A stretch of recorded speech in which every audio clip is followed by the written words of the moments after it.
Hi everybody, I'm Corey Poirier, and this is our very first edition of Before the Mic. Now, Before the Mic is an offshoot of our Conversations with Passion radio show. And where the idea came from is people have been asking me, can you share some stories behind the scenes, what took place before the interview, what took place behind the scenes during the interview. And so I thought this is a really good format to do that. So being the very first edition of Before the Mic, I thought we're airing tomorrow our interview with Dr. David Suzuki, so why not share a story related to that interview? And so tomorrow is January 8th, and for those of you who may not realize it, it's also Mr. Elvis Aaron Presley's birthday, so we gotta win this race. I can't believe I just did that. I even told myself I wasn't going to, but that's how I roll sometimes. So anyway, the interview with Dr. David Suzuki, I thought I'd share a quick little story about that interview. An interview that took roughly 18 months to schedule, an interview that I was in Alberta, Edmonton, working with clients, training and speaking until the Tuesday before our Thursday scheduled interview.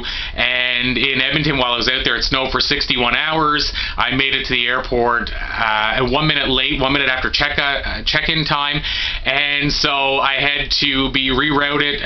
My normal flight was simply from Edmonton to Toronto to PEI.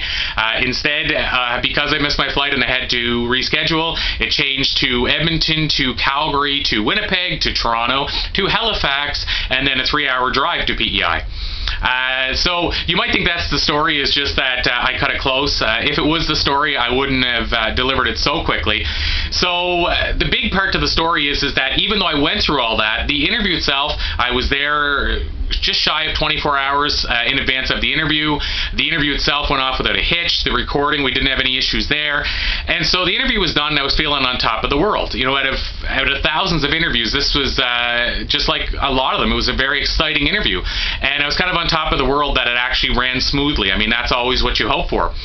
And so I thought, oh, this is a great accomplishment. And once again, on top of the world, until I was out of David's earshot, and I was talking to the waitress, and she said, oh my God, that was David Suzuki, and I can't believe I didn't break character. And I didn't realize this girl was so starstruck because she didn't break character, because she didn't make this big fuss about David. And I think that probably made him feel well, too, that she didn't make this big deal and say, could I take a picture? But she said, oh my God, I had a hard time containing myself. And then she stopped, and without missing a beat, looked at me and said, well, if you were interviewing David Suzuki, you must be somebody. You must be somebody.